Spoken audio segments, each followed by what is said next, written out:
In the year 570 BC, on the sun-drenched island of Samos in the Aegean Sea, a child was born who would become one of history's most mysterious and influential figures.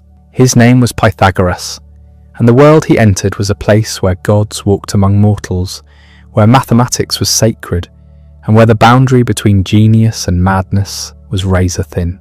But here's what's fascinating about Pythagoras. Most people know him for a single theorem about right triangles that they learned in school and promptly forgot. What they don't know is that this man founded what was essentially history's first cult of mathematics. He believed numbers were alive. He thought beans were evil. He claimed he could remember his past lives stretching back centuries. And his followers, they would rather die than reveal his secrets. This is the story of a man who bridged the gap between ancient mysticism and modern science. A philosopher who treated mathematics like religion and religion like mathematics. Someone whose ideas about the fundamental nature of reality would echo through Plato, influence early Christianity, and lay the groundwork for how we understand the universe today. What I'm about to tell you isn't just the biography of an ancient Greek thinker. It's the origin story of Western intellectual tradition itself. The moment when humanity first glimpsed the mathematical code underlying all existence. And trust me, by the end of this journey, through Pythagoras' extraordinary life, you'll never look at numbers the same way again. But before we dive into this incredible story, take a moment to subscribe to the channel and hit that notification bell. It's a simple way to support our work, and it means everything to me. I'm always curious where in the world you're watching from, so drop a comment and let me know. And now, settle back as we travel to a world where mathematics and mysticism dance together in ways that would seem impossible today. Samos in the 6th century BC was a jewel of the ancient world. This island, just off the coast of what is now Turkey, sat at the crossroads of civilizations. Egyptian merchants brought gold and wisdom from the Nile. Babylonian astronomers shared their knowledge of the stars.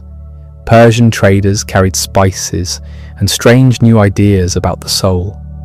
It was a place where cultures collided and mixed, where a curious mind could encounter the accumulated wisdom of the ancient world. The island was ruled by Polycrates, a tyrant in the old Greek sense of the word. Not necessarily cruel, but someone who had seized power and ruled without constitutional authority. Polycrates had transformed Samos into a naval powerhouse. His ships controlled the sea lanes. His engineers built marvels that made other cities jealous. The tunnel of Eupalinos, a kilometre-long aqueduct carved straight through a mountain, stood as proof of what human ingenuity could accomplish. Into this world of ambition and innovation, Pythagoras was born to Menisarchus, a gem engraver, and Pythias, about whom history tells us frustratingly little. Some ancient sources claim his father was a merchant who travelled widely, bringing home not just goods but stories and ideas from distant lands. Others suggest the family had aristocratic connections. What seems certain is that young Pythagoras grew up in a household where learning was valued and curiosity encouraged. The boy showed unusual gifts early. Ancient biographers, writing centuries later and with a tendency toward the mythological, claimed he possessed supernatural beauty and intelligence. They said he could charm wild animals with his voice, and that he bore a golden mark on his thigh, proof of his divine nature. Whether or not we believe these tales, they point to something real. Pythagoras was extraordinary, and people noticed. His education began with the best teachers Samos could offer. He studied with Hermodamus, a descendant of the poet Homer, learning the epic verses that form the backbone of Greek culture. Music was central to his training, not just entertainment, but a mathematical art that revealed the hidden harmonies of the cosmos. He learned to play the lyre, to understand rhythm and melody, to see how mathematical ratios created beautiful sounds. But Samos, for all its wonders, could not contain a mind like his. The young Pythagoras hungered for knowledge that went beyond what any single teacher could provide. He wanted to understand the fundamental principles that governed everything from the movement of planets to the growth of plants. And so, sometime in his 20s, he made a decision that would change his life forever. He would leave his comfortable island home and seek wisdom wherever it could be found. His first destination was Miletus, a bustling commercial city on the nearby mainland. Here lived Thales, already ancient but still sharp, the man many consider the first true philosopher.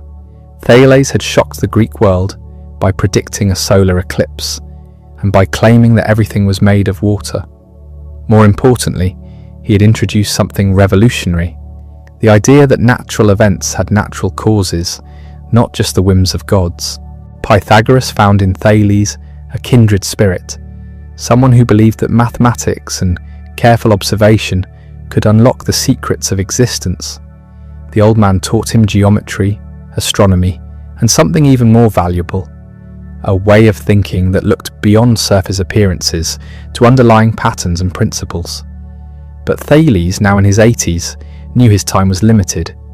He urged his eager student to continue his education in Egypt, where the priests guarded wisdom that stretched back thousands of years. The journey to Egypt was not undertaken lightly. It meant months of dangerous travel by sea and land. Pirates haunted the Mediterranean. Storms could dash ships against rocky coasts. Egypt itself was a land of ancient mysteries, where foreigners were viewed with suspicion and sacred knowledge was closely guarded. But Pythagoras was determined. He had glimpsed something in his studies with Thales, a hint that behind the chaos of everyday experience lay a beautiful mathematical order. He needed to learn more. The Egypt that Pythagoras entered around 535 BC was a civilization already ancient beyond Greek imagination. The Great Pyramids had stood for over 2,000 years. The temples of Memphis and Heliopolis housed libraries that preserved knowledge from the dawn of history. The priests who served in these temples were not just religious figures, but scientists, mathematicians, astronomers, and philosophers. They had mapped the stars, calculated the flooding of the Nile, and developed mathematical techniques that amazed visiting Greeks. But gaining access to this wisdom was not simply a matter of showing up and asking to be taught. The Egyptian priesthood was exclusive, hierarchical, and deeply suspicious of outsiders. Pythagoras would need to prove himself worthy. According to later accounts, he underwent a lengthy initiation process that tested not just his intellectual abilities, but his moral character and spiritual dedication. The initiation began with purification rituals. Pythagoras was required to fast for extended periods, to abstain from certain foods, and to maintain ritual cleanliness. He learned that the Egyptians saw the body as a temple that must be kept pure if the soul was to perceive higher truths. This emphasis on purification, on the connection between physical discipline and spiritual insight, would remain central to his thinking for the rest of his life. Once deemed worthy of instruction, Pythagoras was introduced to the mathematical techniques that had allowed Egyptian engineers to build their monuments and astronomers to track celestial cycles with incredible precision. He learned about the sacred geometry that governed temple construction. He discovered how the Egyptians used right triangles with sides in the ratio 3:4:5 to create perfect right angles for their buildings. This was practical mathematics, but it was also something more. The Egyptians taught that these mathematical relationships reflected the fundamental structure of reality itself. The priests shared their knowledge of astronomy, showing Pythagoras how to calculate the movements of planets and predict eclipses. They taught him about the mathematical relationships that governed musical harmony, revealing how the same ratios that pleased the ear could be found in the orbits of celestial bodies. Everything was connected, they insisted. The same mathematical principles that created beautiful music also kept the stars in their courses. But perhaps most importantly, the Egyptian priests introduced Pythagoras to ideas about the soul that would transform his understanding of human nature. They taught that the soul was immortal, that it had existed before birth, and would continue after death. Death was not an ending, but a transition, a movement from one state of existence to another. The soul could be reborn in different bodies, carrying with it the accumulated wisdom or ignorance of previous lives. This doctrine of transmigration was revolutionary for a Greek raised on Homer's vision of the afterlife as a shadowy realm of barely conscious spirits. The Egyptians claimed that the soul was divine, that it had fallen from a higher realm and become trapped in matter. The goal of life was to purify the soul, to free it from the prison of the body, to enable it to return to its divine source. And the key to this purification was knowledge, particularly mathematical knowledge, which revealed the eternal truths that lay beyond the world of change and decay. Pythagoras spent years in Egypt, moving from temple to temple, learning from different schools of priests. He mastered their mathematical techniques, absorbed their astronomical knowledge, and embraced their spiritual teachings. But he was more than just a student. His sharp mind and innovative thinking impressed his teachers. He began to see connections they had missed, to develop new ways of understanding the mathematical principles they had preserved. The experience transformed him. When he had arrived in Egypt, he was a brilliant young Greek seeking knowledge. When he left, he was something new, a philosopher mystic who had synthesized Greek rationality with Egyptian spirituality.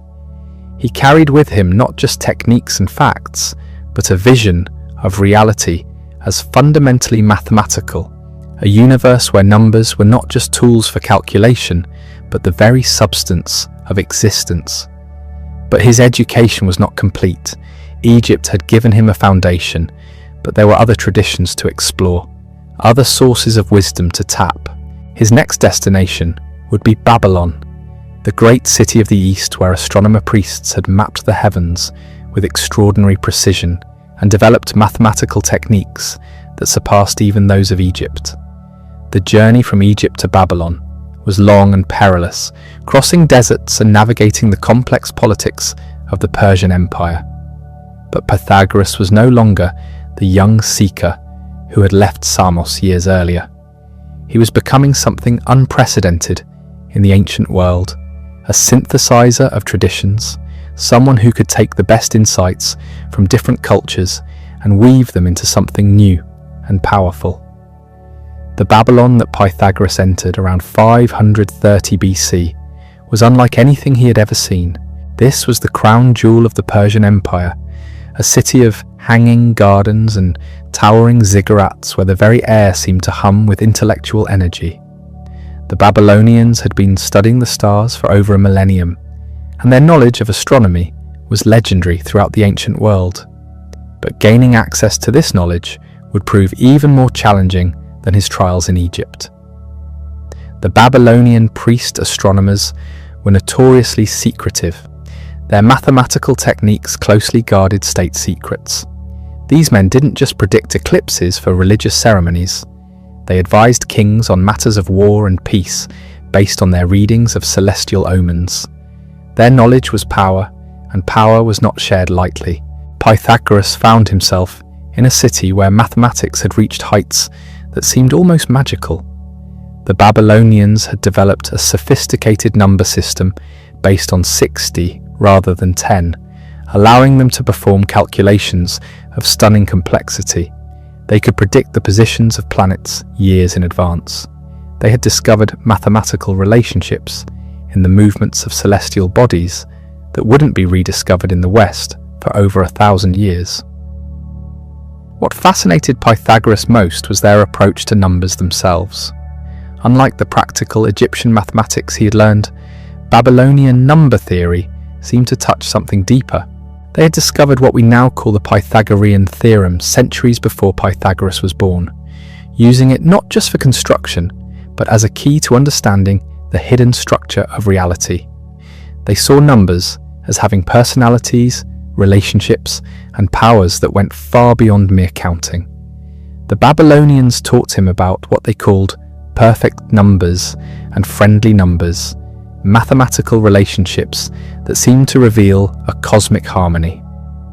They showed him how the same numerical ratios that governed musical intervals could be found in the orbits of planets.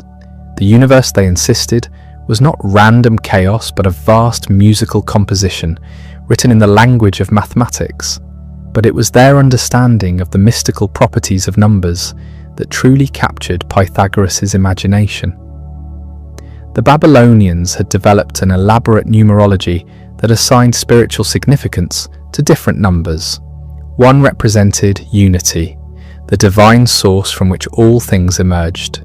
Two represented division, the fundamental duality that created the material world. Three represented harmony, the resolution of opposites. Four represented stability, the foundation of earthly existence.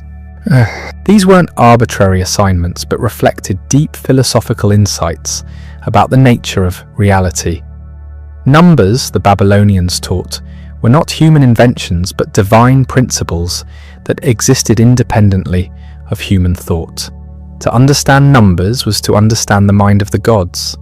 Mathematics was not just a tool, but a form of religious practice, a way of communing with the divine order that governed all things.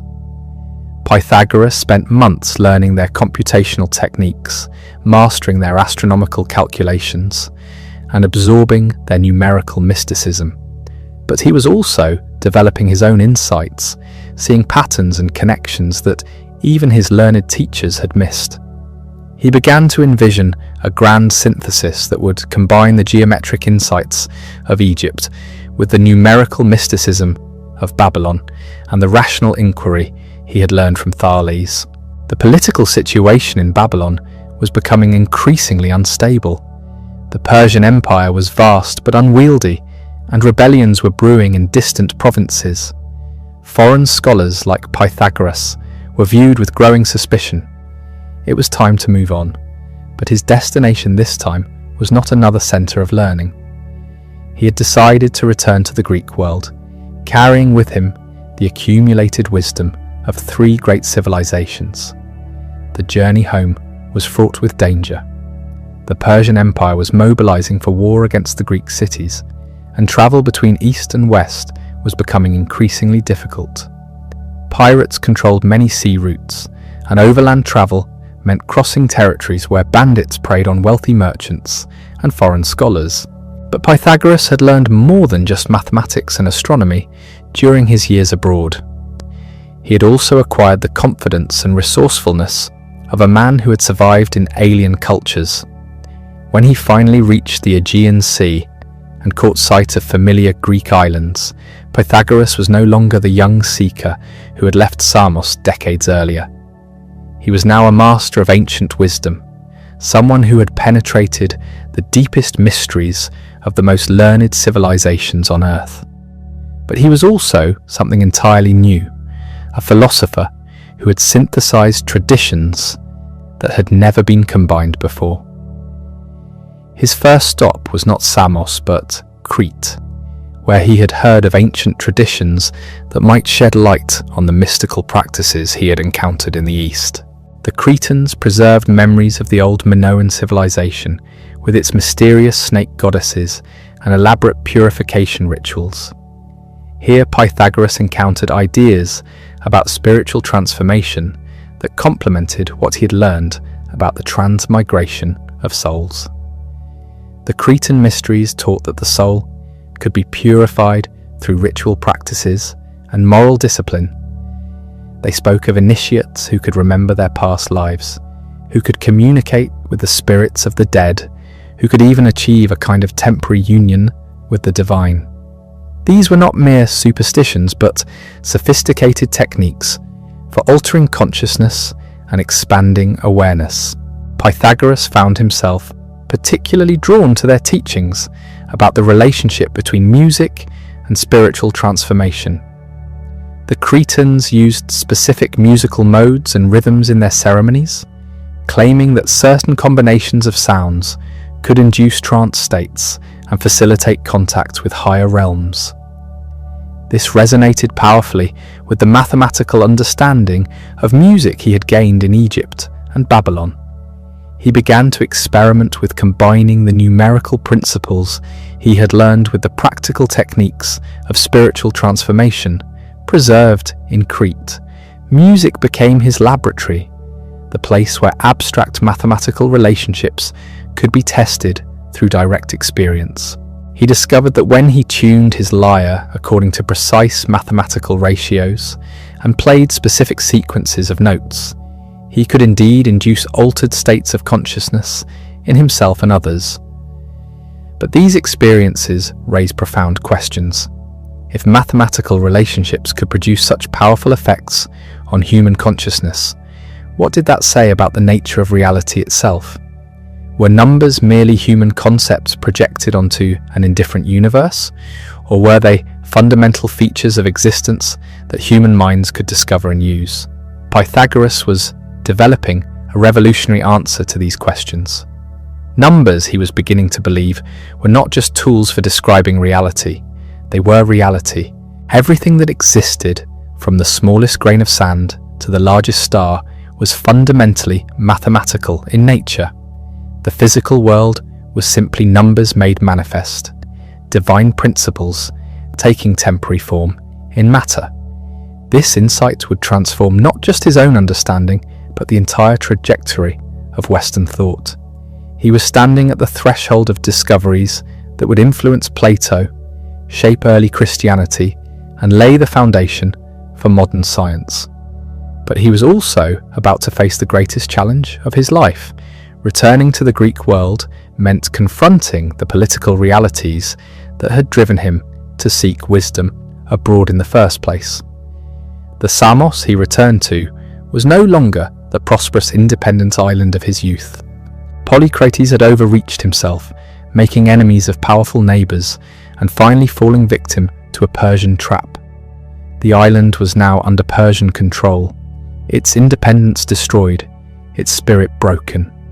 Many of the leading families had fled to other Greek cities. The intellectual atmosphere that had nurtured Pythagoras' early development had evaporated. Worse still, Pythagoras himself was viewed with suspicion by both the Persian authorities and his fellow Greeks. To the Persians, he was a potential spy who had spent years in the heart of their empire. To many Greeks, he was a traitor who had consorted with their enemies and absorbed foreign ideas that threatened traditional Greek values. The knowledge he had worked so hard to acquire was seen by some as a form of contamination.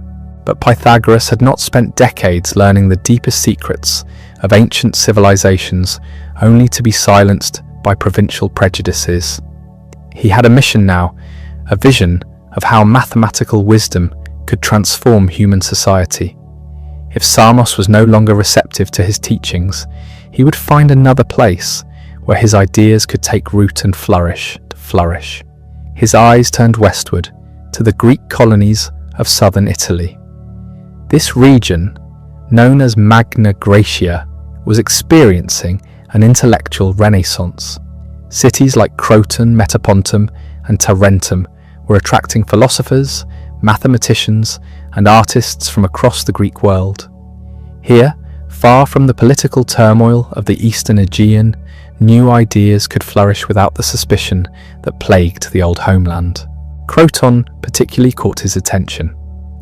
This prosperous city on the southern coast of Italy had a reputation for producing exceptional athletes and hosting some of the finest medical schools in the Greek world. The Crotoniates were known for their interest in the relationship between physical health and spiritual well-being, ideas that resonated with Pythagoras' own understanding of purification and the soul's journey toward enlightenment. In 530 BC, at the age of 40, Pythagoras arrived in Croton, carrying nothing but his extraordinary learning and a revolutionary vision of how society could be organized according to mathematical principles. The man who stepped off the ship was no longer the curious young seeker who had left Samos decades earlier. He had been transformed by his encounters with the wisdom traditions of the ancient world. but he had also transformed those traditions, creating something entirely new.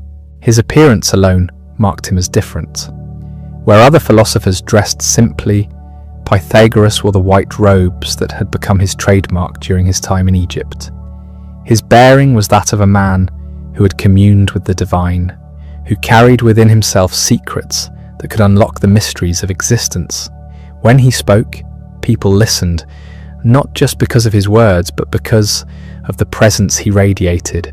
Word of the foreign philosopher spread quickly through Croton. Here was a man who claimed to remember his past lives, who could predict eclipses with mathematical precision, who taught that numbers were the fundamental reality underlying all existence.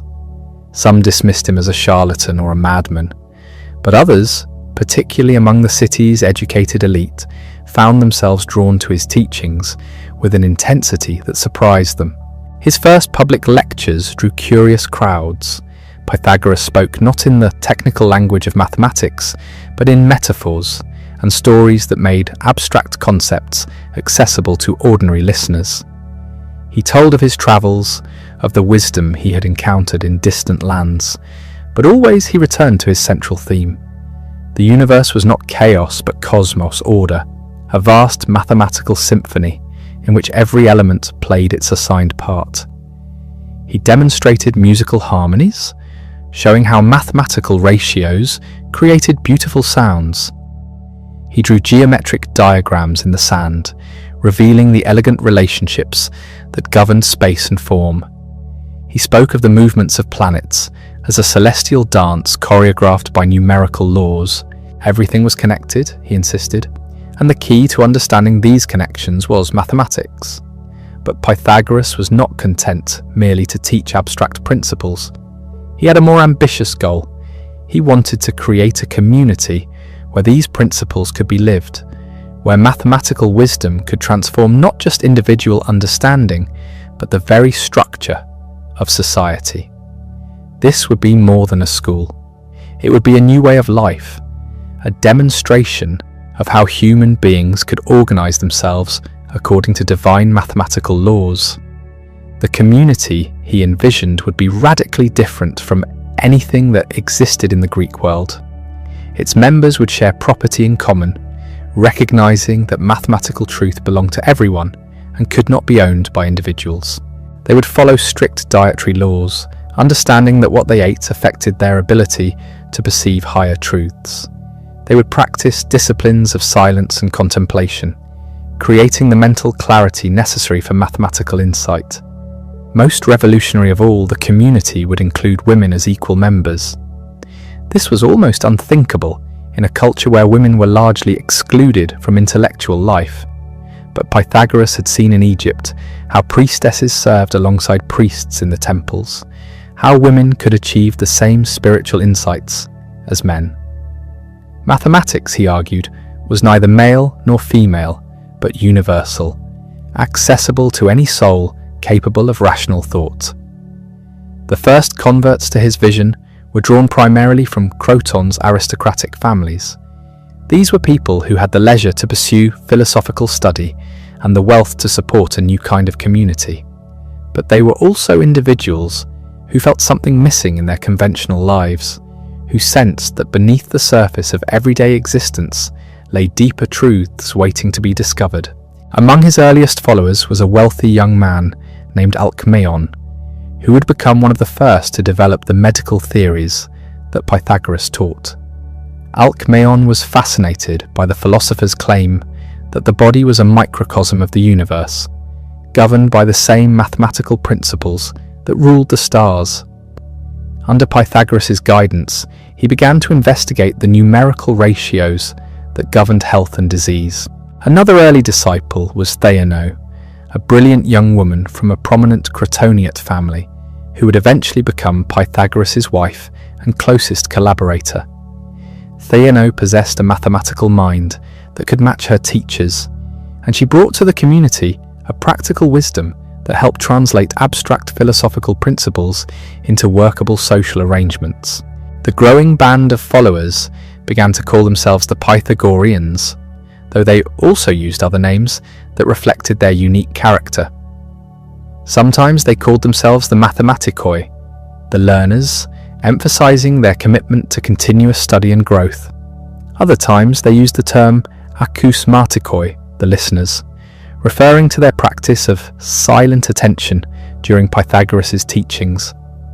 As the community grew, it developed increasingly elaborate initiation rituals and levels of membership. New candidates underwent lengthy periods of testing and purification before being admitted to the inner circle. They were required to demonstrate not just intellectual ability, but moral character, showing that they could subordinate personal desires to the pursuit of truth and the welfare of the community. The most committed members took vows that bound them to the Pythagorean way of life for the rest of their days. They promised to share their possessions, to maintain the secrecy of the community's teachings, to practice the dietary restrictions and purification rituals that Pythagoras prescribed. They agreed to follow a daily routine that balanced physical exercise, intellectual study, and spiritual contemplation. The community's daily life was structured around mathematical principles. Members rose before dawn for purification rituals and morning exercises designed to prepare the soul for learning. They gathered for communal meals, where conversations focused on philosophical questions rather than ordinary gossip. Evenings were devoted to the study of mathematics, astronomy, and music, always seeking to discover new connections between numerical relationships and natural phenomena. But the Pythagoreans were not content to pursue knowledge for its own sake. They believed that their mathematical insights gave them special responsibilities toward the larger society.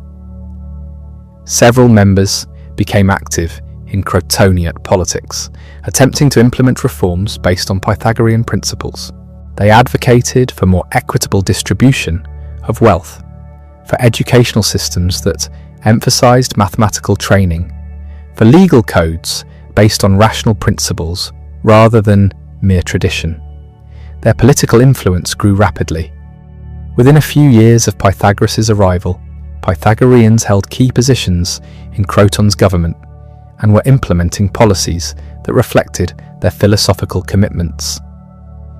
They established public schools where children could receive the kind of mathematical education that had previously been available only to the wealthy.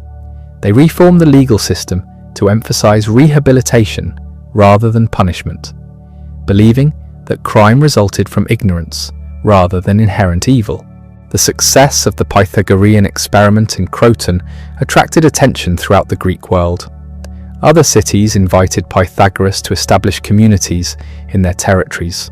Soon there were Pythagorean schools in Metapontum, Tarentum, and other cities throughout southern Italy.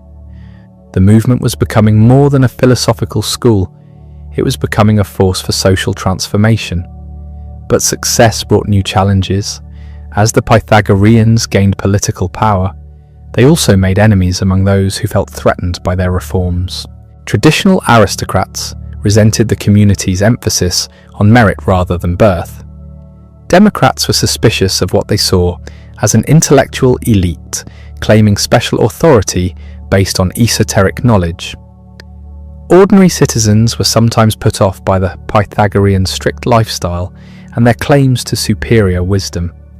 The community's secrecy also bred suspicion and wild rumors. What exactly did the Pythagoreans do in their private meetings? What were these mysterious mathematical truths they claimed to possess? Why did they refuse to eat beans or allow certain foods in their presence? The more secretive they became, the more exotic and threatening they appeared to outsiders. Tensions were building that would eventually explode into violent conflict. But for now, in these early years of the community's existence, Pythagoras could feel satisfied that his vision was taking shape.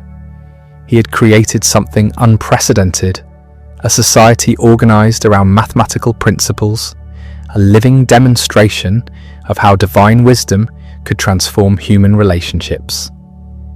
The philosophical teachings that emerged from this community would influence Western thought for millennia, but they would also prove controversial in ways that Pythagoras himself might not have anticipated. The claim that numbers were the fundamental reality would challenge basic assumptions about the nature of existence. The belief in the transmigration of souls would conflict with emerging ideas about individual identity and moral responsibility. Most importantly, the Pythagorean synthesis of mathematics and mysticism would create a template for future attempts to find spiritual meaning in scientific knowledge. From Plato's Academy to medieval Islamic philosophy to modern quantum mechanics, thinkers would return again and again to the Pythagorean insight that mathematical relationships reveal something profound about the ultimate nature of reality. But all of this lay in the future. For now, Pythagoras was focused on the immediate task of building his revolutionary community and developing the mathematical insights that would justify his extraordinary claims about the nature of existence. The mathematical discoveries that emerged from the Pythagorean community were unlike anything the ancient world had seen before. While other philosophers debated abstract questions about the nature of reality, Pythagoras and his followers were uncovering concrete numerical relationships that seemed to govern everything from musical harmony to the movements of celestial bodies. Their most famous discovery, the theorem that bears Pythagoras' name, was actually known to Babylonian mathematicians centuries earlier. But what made the Pythagorean approach revolutionary was not the discovery itself, but what they believed it revealed about the fundamental nature of existence. For them, the relationship between the sides of a right triangle was not merely a useful tool for builders and surveyors. It was a glimpse into the mathematical mind of the divine. The theorem stated that in any right triangle, the square of the hypotenuse equals the sum of squares of the other two sides. Written as an equation, this becomes the elegant formula that millions of students have memorized without truly understanding its profound implications. But to Pythagoras, this simple relationship was proof that the universe operated according to precise mathematical laws, that harmony and order lay beneath apparent chaos. The discovery process itself became a model for how the Pythagoreans approached all learning. They would begin with careful observation, measuring and calculating with obsessive precision. They would look for patterns, seeking numerical relationships that might reveal deeper truths. Then they would test these relationships, applying them to new situations to see if the patterns held. Finally, they would contemplate the philosophical implications, asking what these mathematical truths revealed about the nature of reality itself. Music provided their most compelling evidence for the mathematical structure of the universe. Pythagoras had learned from his Egyptian and Babylonian teachers that musical harmony was based on simple numerical ratios. When he plucked two strings of the same tension and thickness, he found that the most pleasing combinations occurred when the lengths were in simple proportions. A string half the length of another produced a note exactly one octave higher. Strings in a ratio of 2 to 3 created the perfect fifth, while a 3 to 4 ratio yielded the perfect fourth. But the implications went far beyond music theory. If the ear found certain numerical ratios inherently pleasing, if these same ratios appeared throughout nature, then perhaps the entire cosmos was structured according to mathematical principles that human consciousness could recognize and appreciate. The harmony that pleased the ear might be the same harmony that kept planets in their orbits and regulated the cycles of growth and decay in the natural world. This led to one of the most beautiful and influential ideas in Pythagorean philosophy, the concept of the harmony of the spheres. Pythagoras taught that the planets, as they moved through space, produced musical tones based on their speeds and distances from the Earth. The faster planets produced higher notes, the slower ones lower notes, and together they created a cosmic symphony of perfect mathematical harmony. Most humans could not hear this celestial music because they had been exposed to it from birth and had learned to tune it out, like people living near a waterfall who no longer notice its sound. But those who purified their souls and trained their consciousness, could sometimes catch glimpses of this divine harmony. It was, according to Pythagoras, one of the greatest rewards of the philosophical life. The mathematical investigations of the community extended into every area of study. They explored the numerical properties of geometric shapes, discovering relationships between angles, areas, and volumes that revealed hidden connections in spatial reality. They investigated the mathematical basis of astronomical cycles, developing more accurate methods for predicting eclipses and planetary movements. They even applied numerical analysis to medicine, seeking the mathematical ratios that governed health and disease in the human body. Alcmaeon, working under Pythagoras' guidance, developed a medical theory based on the concept of numerical balance. Health, he argued, resulted from the proper mathematical relationship between opposing forces in the body: hot and cold, wet and dry, sweet and bitter. Disease occurred when these ratios fell out of harmony, and healing involved restoring the proper numerical relationships through diet, exercise, and other interventions. This mathematical approach to medicine was revolutionary. Instead of attributing illness to the anger of gods or the influence of evil spirits, the Pythagoreans sought natural causes that could be understood and addressed through rational methods. They were laying the groundwork for a scientific approach to healing that would eventually transform medical practice throughout the ancient world. The community's investigations into number theory itself yielded discoveries that would influence mathematics for centuries. They classified numbers into different types based on their properties and relationships. Perfect numbers, like 6 and 28, equaled the sum of their proper divisors.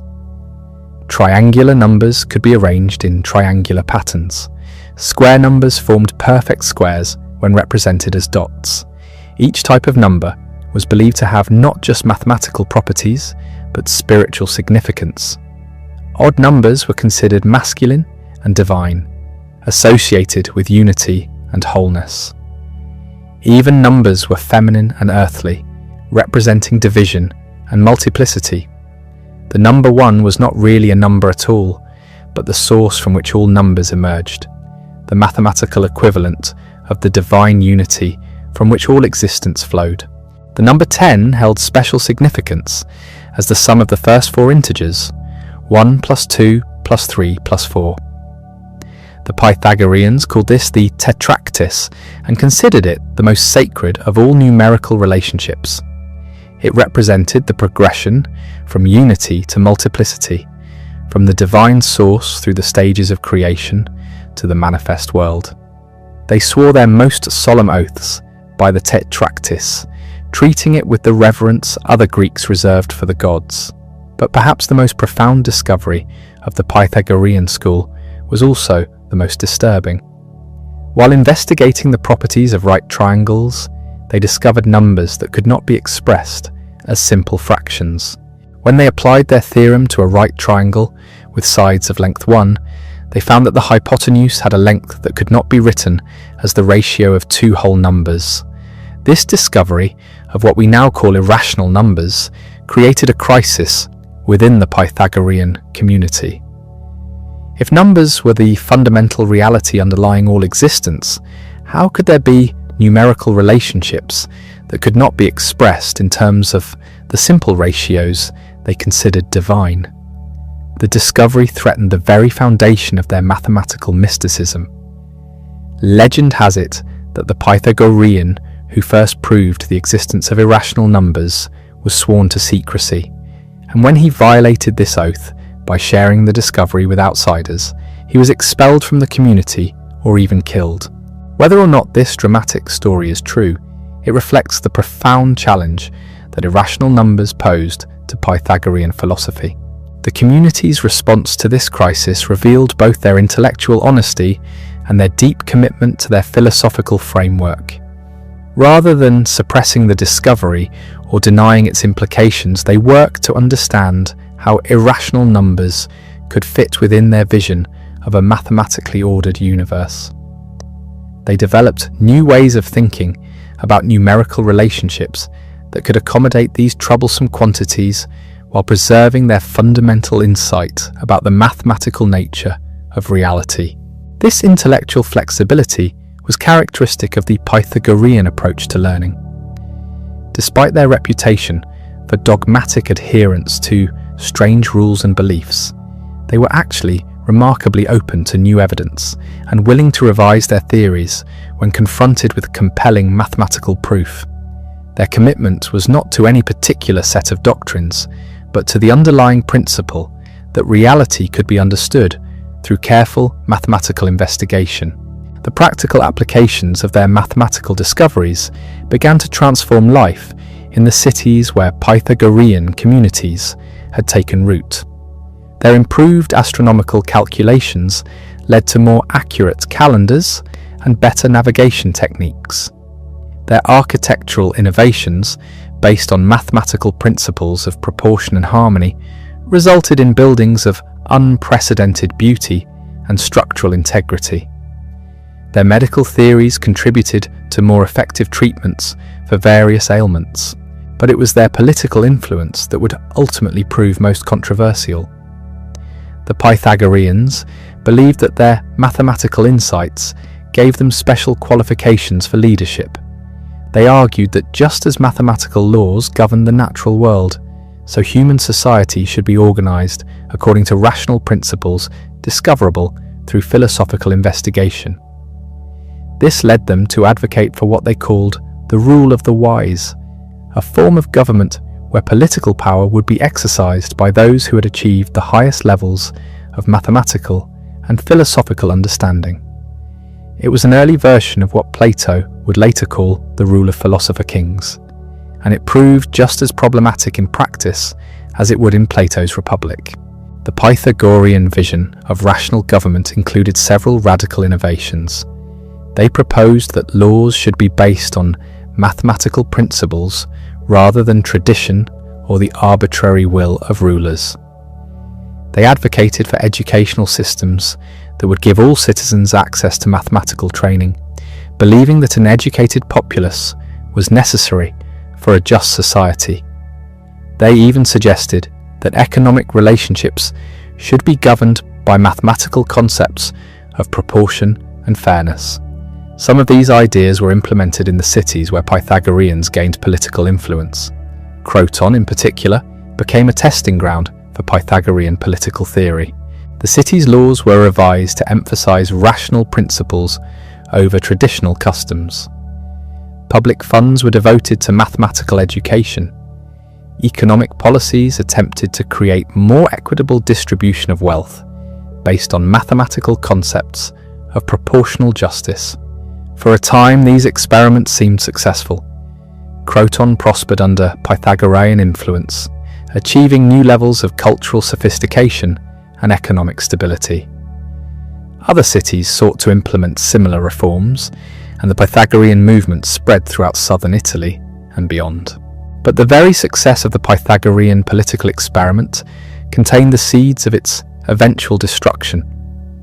As the community gained power and influence, it also attracted envy and resentment from those who felt excluded from its benefits.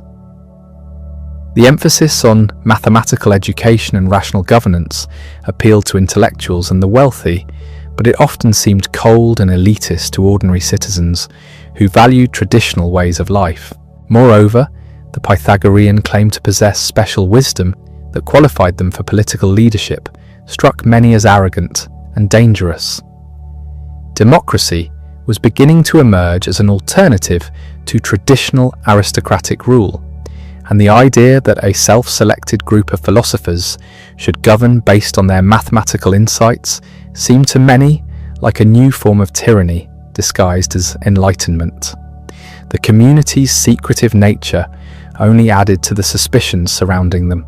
What were these mysterious teachings that could only be shared among the initiated?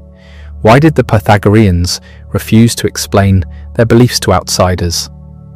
The very practices that had helped preserve and develop their mathematical insights began to seem threatening to those who felt excluded from their benefits. Tensions were building that would soon explode into violence. But before that crisis arrived, Pythagoras and his followers would make one more discovery that would shake the foundations of their mathematical mysticism and force them to confront the deepest questions about the nature of knowledge and reality. The discovery came through their investigation of musical harmony. While experimenting with different ways of tuning their instruments, they found relationships between sounds that could not be expressed in the simple numerical ratios that formed the basis of their harmonic theory. Just as their geometric investigations had revealed irrational numbers, their musical research was uncovering harmonious relationships that seemed to exist outside the mathematical framework they had constructed to explain them. This second crisis in Pythagorean mathematics was even more challenging than the first. Music had been the cornerstone of their proof that the universe was fundamentally mathematical. If musical harmony itself could not be completely explained by simple numerical relationships, what did that say about their entire philosophical system? The community's response to this challenge would test their intellectual courage and determine whether their mathematical mysticism could evolve to accommodate new discoveries or would collapse under the weight of its own contradictions. Under the weight of its own contradictions, the crisis over musical harmony forced the Pythagoreans to confront a fundamental question that would echo through centuries of philosophical debate. If the universe was truly mathematical in nature, why did some of the most beautiful and harmonious phenomena resist reduction to simple numerical relationships? The answer they developed would prove to be one of their most sophisticated and influential contributions to human thought. Pythagoras himself took the lead in addressing this challenge. Now in his 60s, the master had lost none of his intellectual vigor or his ability to synthesize apparently contradictory insights into a higher understanding. He gathered his most advanced students in the inner sanctum of their meeting hall, a circular room whose proportions were based on the golden ratio and whose acoustic properties had been carefully calculated to enhance both speech and musical performance. For weeks they wrestled with the implications of their discoveries. Some argued that the existence of non-rational harmonies disproved their fundamental thesis about the mathematical nature of reality. Others suggested that their understanding of mathematics itself was simply incomplete, that there were higher forms of numerical relationship they had not yet discovered. The debates grew heated, threatening to split the community apart. But Pythagoras proposed a different interpretation, one that would transform their understanding of both mathematics and reality. Perhaps, he suggested, the universe operated on multiple levels of mathematical organization. The simple ratios they had discovered represented one layer of cosmic harmony, but there were deeper, more complex mathematical structures that governed phenomena that appeared irrational from a limited perspective. This insight led to a revolutionary expansion of Pythagorean mathematical philosophy. They began to explore what we might now call higher-order mathematical relationships, patterns that emerged only when simple numerical ratios were combined in complex ways. They discovered that sequences of numbers could have properties that no individual number possessed, that geometric shapes could embody mathematical principles that could not be reduced to simple arithmetic. The concept of mathematical infinity began to take shape in their thinking.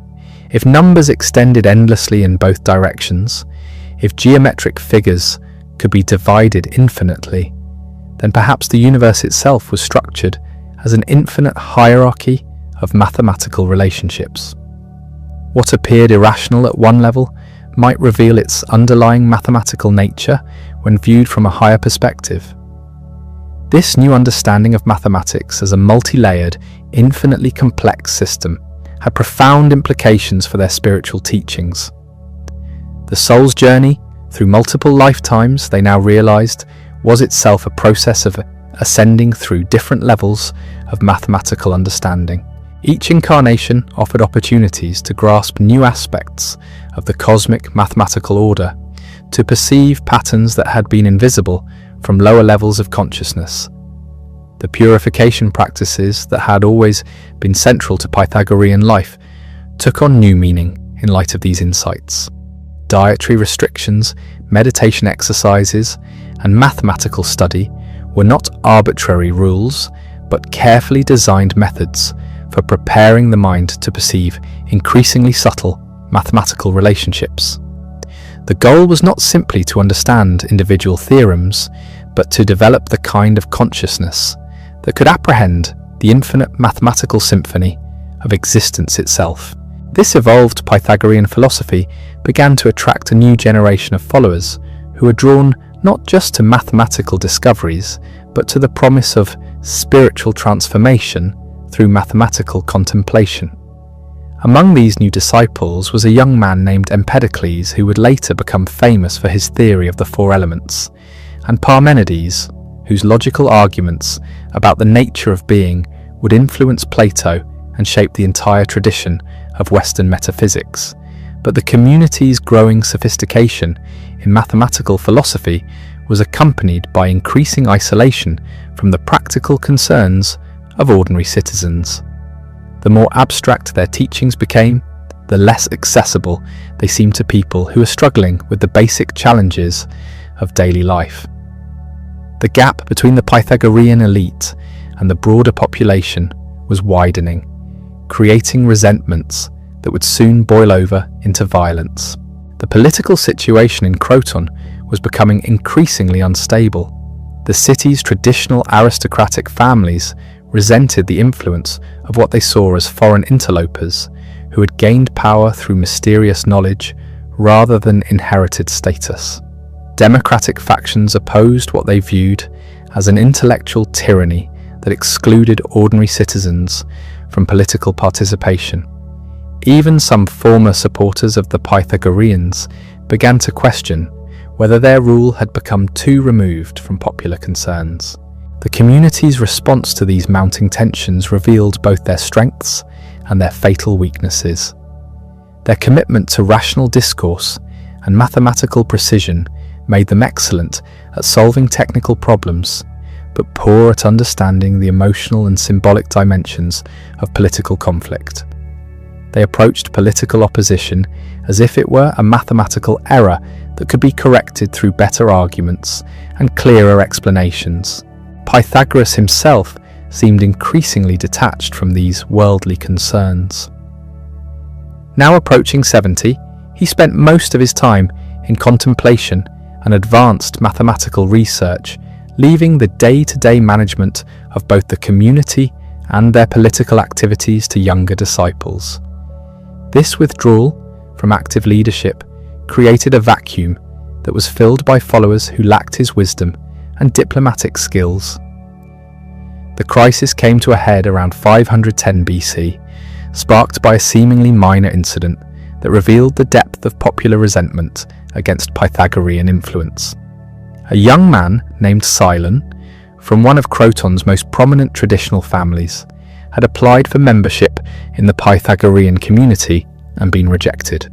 The reasons for his rejection remain unclear, but it may have been due to concerns about his moral character or his motives for seeking initiation. Cylon's rejection might have been forgotten if not for the arrogant way in which some Pythagoreans handled the situation. Instead of offering a diplomatic explanation or suggesting alternative ways he might contribute to their work, they treated him with the kind of intellectual condescension that had become characteristic of the community's interactions with outsiders. This personal humiliation transformed Cylon from a merely disappointed applicant into an implacable enemy. Cylon began organizing opposition to the Pythagoreans, appealing to all the various groups that had grievances against their rule. He formed an alliance between traditional aristocrats who wanted to restore the old order, democratic activists who demanded popular participation in government, and ordinary citizens who felt excluded from the benefits of Pythagorean policies. His message was simple but powerful. The Pythagoreans were foreign usurpers who had gained control through trickery and maintained power through secrecy. The propaganda campaign against the Pythagoreans grew increasingly vicious. They were accused of practicing black magic, of corrupting the youth with dangerous foreign ideas, of plotting to overthrow traditional Greek religion in favor of their mathematical mysticism. The community's dietary restrictions were portrayed as evidence of their alienation from normal human concerns. Their mathematical investigations were characterized as attempts to discover supernatural powers that would make them invulnerable to ordinary citizens. Most damaging of all was the accusation that the Pythagoreans considered themselves superior to other human beings and believed they had the right to rule based on their supposed intellectual superiority. This charge struck at the heart of emerging Greek democratic ideals and made even some sympathetic observers question whether the Pythagorean experiment had gone too far. The community's attempts to respond to these attacks only made the situation worse.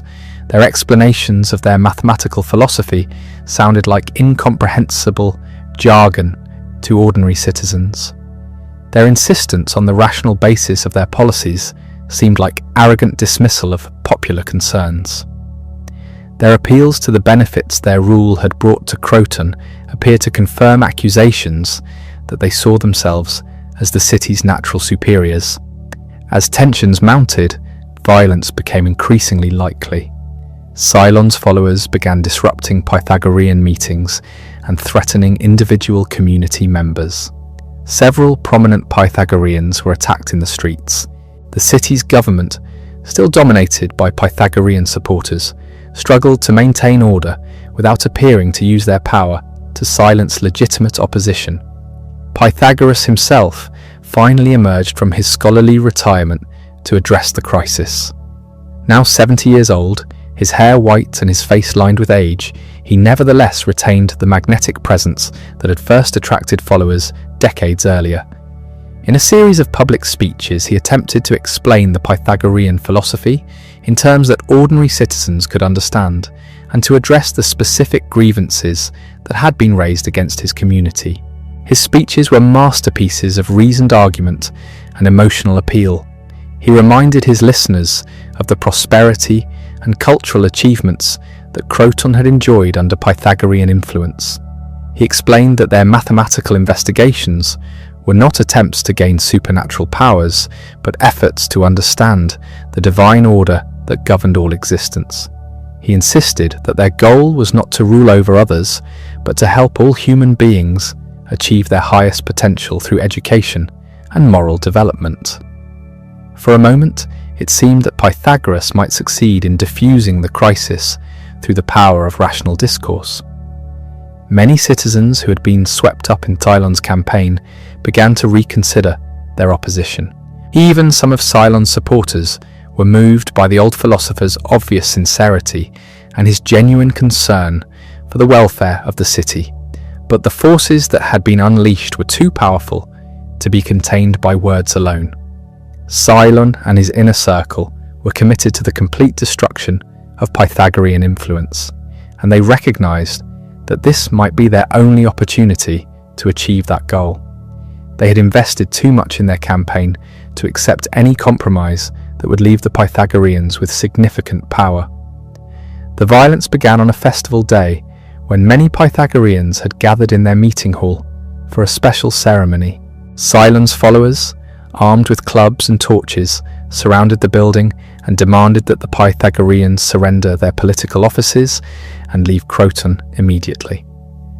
When the community refused, the attackers set fire to the building. What followed was one of the most tragic episodes in the history of ancient philosophy. Trapped inside the burning hall, many Pythagoreans died in the flames. Others who tried to escape were beaten by the mob outside. Some of the most brilliant mathematical minds of the ancient world perished in a few hours of senseless violence. The exact details of what happened to Pythagoras himself remain disputed. Some ancient sources claim he died in the fire, along with his followers. Others suggest he escaped but was so devastated by the destruction of his life's work that he soon died of grief. Still others maintain that he fled to another city, where he lived out his final years in obscurity. never again attempting to establish a philosophical community. What is certain is that the violent destruction of the Pythagorean community in Croton marked the end of the first great experiment in applying mathematical philosophy to practical politics. The dream of rational government based on mathematical principles had ended in flames and bloodshed, a cautionary tale about the dangers of intellectual arrogance and the difficulties of translating abstract ideals into workable social institutions. But the ideas that had been born in the Pythagorean community would survive the destruction of their physical manifestation. Surviving members of the community scattered throughout the Greek world, carrying with them the mathematical and philosophical insights they had developed.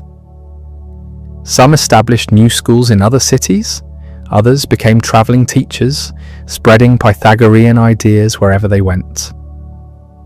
The influence of these scattered Pythagoreans would prove to be enormous. Plato encountered Pythagorean teachers during his travels in southern Italy and incorporated many of their ideas into his own philosophical system. The Platonic theory of forms, with its emphasis on eternal mathematical relationships underlying physical reality, owed a clear debt to Pythagorean insights about the mathematical nature of existence. Early Christian thinkers found in Pythagorean number mysticism a framework for understanding divine creation that could be harmonized with biblical accounts. The idea that God had created the world according to mathematical principles became central to medieval Christian philosophy and laid the groundwork for the scientific revolution that would transform European thought centuries later. Islamic philosophers preserved and developed Pythagorean mathematical techniques, particularly in the areas of astronomy and music theory. The great centers of learning in Baghdad, Cairo, and Cordoba became repositories of Pythagorean wisdom during the European Dark Ages, ensuring that these insights would survive to inspire later generations of thinkers.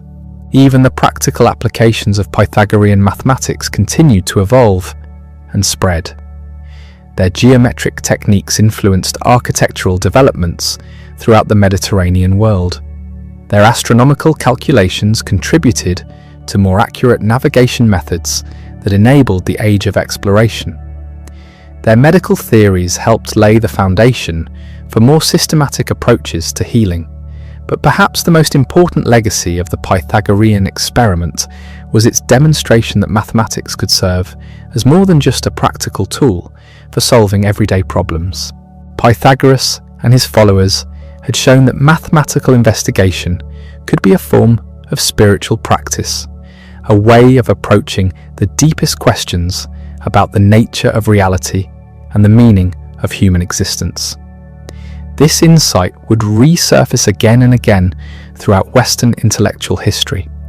From the medieval schoolmen who saw mathematical relationships as reflections of divine order, to modern physicists who seek a theory of everything that will reduce all natural phenomena to elegant mathematical equations. The Pythagorean vision of a mathematically structured universe has continued to inspire and guide human thought. The story of Pythagoras and his community also provided a template for understanding the relationship between intellectual discovery and social transformation. Their experience demonstrated both the potential and the limitations of attempts to reshape society according to rational principles. Their successes showed that mathematical insights could indeed lead to practical improvements in human life. Their ultimate failure revealed the importance of maintaining connections between intellectual elites and broader popular concerns. The tragic end of the Pythagorean community in Croton became a cautionary tale that would influence political thinkers for centuries. Plato's Republic, with its careful attention to the practical challenges of implementing an ideal state, can be read as an attempt to learn from Pythagorean mistakes. Modern democratic theory, with its emphasis on the importance of popular participation and the dangers of technocratic rule, reflects lessons learned from the Pythagorean experiments. Yet for all its tragic conclusion, the Pythagorean movement had achieved something remarkable.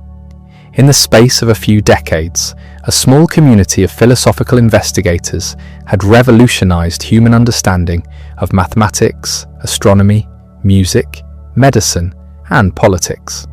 They had demonstrated that careful rational inquiry could unlock secrets of nature that had been hidden for centuries. They had shown that abstract mathematical principles could have practical applications that improved human life. Most importantly, they had established the principle that would become central to all subsequent Western philosophy and science. The universe was not a realm of arbitrary chaos ruled by capricious gods, but an ordered cosmos governed by rational principles that human intelligence could discover and understand. This insight, born from Pythagoras' synthesis of Egyptian geometry, Babylonian astronomy, and Greek rational inquiry, would prove to be one of the most influential ideas in human history. The mathematical techniques developed by the Pythagoreans would be refined and extended by later generations of investigators. Their geometric theorems would be systematized by Euclid and applied by Archimedes. Their number theory would evolve into modern algebra and analysis. Their astronomical observations would contribute to the heliocentric revolution initiated by Copernicus and completed by Kepler and Newton. But beyond these technical contributions, the Pythagorean vision of mathematics as a key to understanding ultimate reality would continue to inspire thinkers who sought to bridge the gap between scientific knowledge and spiritual wisdom. The idea that the universe spoke in the language of mathematics, that numbers were not just human constructions, but fundamental features of existence itself, would echo through the centuries in forms both sophisticated and naive. As news of the destruction of the Pythagorean community spread throughout the Greek world, it marked not just the end of a particular philosophical experiment, but the beginning of a new phase in the development of Western thought.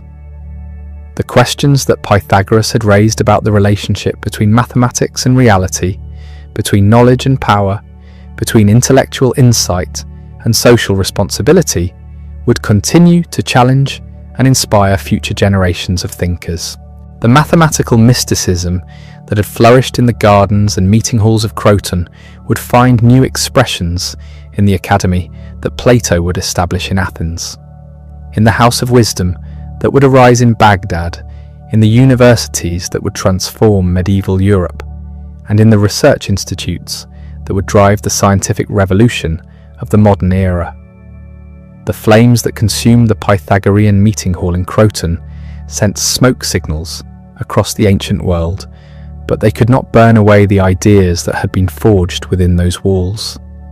As survivors fled into the night, carrying with them fragments of mathematical wisdom and bitter memories of violence, they were unknowingly beginning one of the most remarkable intellectual diaspora in human history. Among those who escaped the inferno was Philolaus, one of Pythagoras' most brilliant disciples and the first to commit Pythagorean teachings to writing. For decades, the community's most sacred insights had been preserved only in the minds of initiates, passed down through oral tradition and protected by solemn vows of secrecy. But the destruction of their centre forced a painful recognition. If their discoveries were to survive, they could no longer rely on the fragile vessel of human memory alone. Philolaus found refuge in the city of Tarentum, where sympathetic allies provided him with the resources to begin the monumental task of recording what had been lost. Working in secret, often by candlelight in hidden rooms, he began to transcribe the mathematical theorems, astronomical observations, and philosophical insights that had been accumulated over decades of collective investigation. His writings were revolutionary, not just in their content, but in their very existence. For the first time, the inner teachings of the Pythagorean school were being preserved in permanent form, though Philolaus was careful to encode the most sensitive material in symbolic language that would be meaningless to the uninitiated. These texts would become the foundation for all later understanding of Pythagorean philosophy, influencing thinkers from Plato to medieval Islamic scholars to Renaissance mathematicians. But Philolaus was not the only survivor working to preserve the Pythagorean legacy.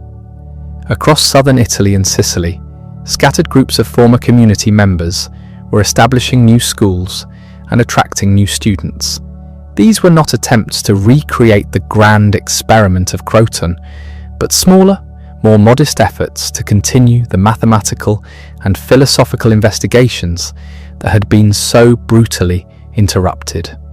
In Metapontum, Eurytus developed new approaches to number theory that pushed beyond the simple ratios that had originally defined Pythagorean mathematics. His investigations into what we might now call mathematical series and sequences revealed patterns that seemed to govern everything from the arrangement of leaves on a stem to the spiral structure of seashells. Nature itself, he argued, was constantly demonstrating mathematical principles for those who knew how to look. Meanwhile, in Syracuse, Echecrates was applying Pythagorean medical theories to develop new treatments for mental illness. The idea that psychological disorders might result from mathematical imbalances in the soul rather than demonic possession was revolutionary for its time. His careful observations of patients and systematic testing of different therapeutic approaches helped establish medicine as a rational discipline based on natural causes rather than supernatural intervention. These scattered communities maintained contact with each other through a network of travelling scholars who carried new discoveries from city to city. They developed a sophisticated system of mathematical notation that allowed complex ideas to be transmitted accurately across distances. Most importantly, they preserved the Pythagorean conviction that mathematical investigation was not merely an intellectual exercise, but a form of spiritual practice that could transform both individual consciousness and human society. The influence of these Neo-Pythagorean communities began to spread beyond the Greek world. Egyptian scholars working in the Great Library of Alexandria encountered Pythagorean texts and found in them mathematical techniques that complemented their own astronomical traditions. They began to develop new methods for calculating planetary positions that would eventually contribute to the work of Ptolemy and other great ancient astronomers. In Babylon, mathematicians who had preserved their own numerical traditions for centuries discovered that Pythagorean geometric methods could solve problems that had puzzled them for generations. The synthesis of Babylonian algebra with Pythagorean geometry created new mathematical possibilities that would not be fully explored until the Islamic Golden Age centuries later. But perhaps the most significant development was taking place in Athens, where a young aristocrat named Plato was beginning his own philosophical journey.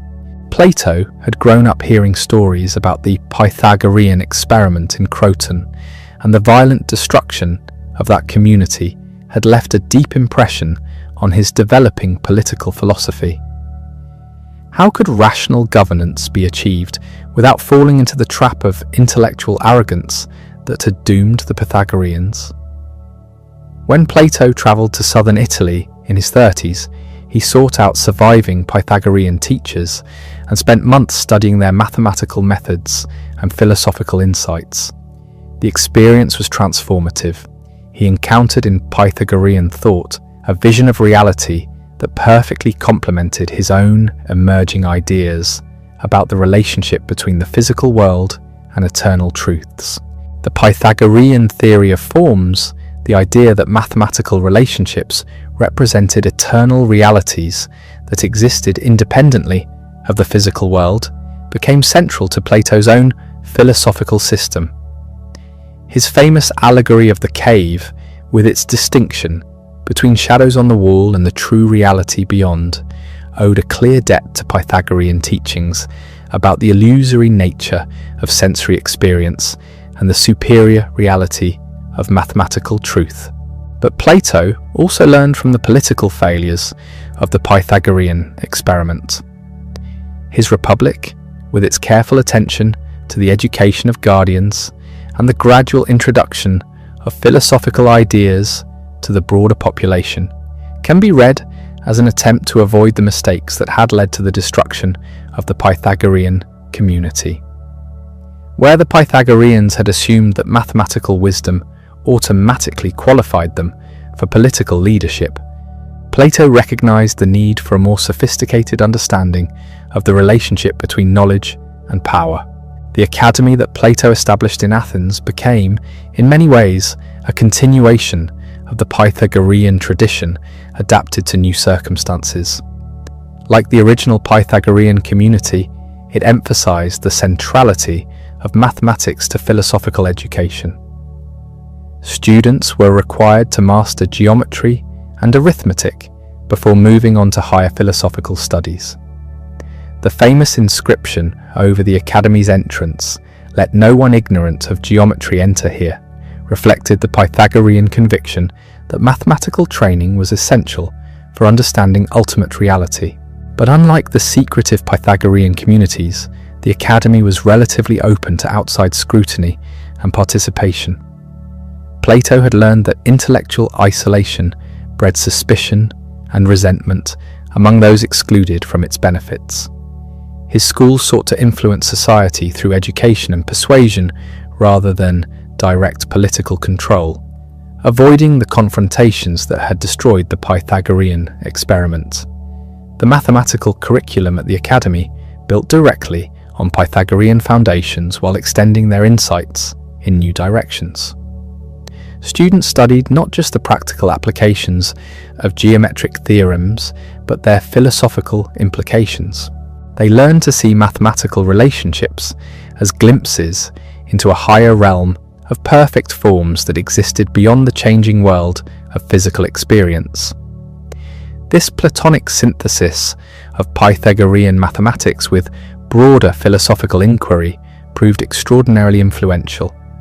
The academy attracted students from across the Mediterranean world, and many of them carried Pythagorean-influenced ideas back to their home cities. Within a generation, mathematical approaches to philosophy and natural investigation were spreading throughout the Greek world and beyond.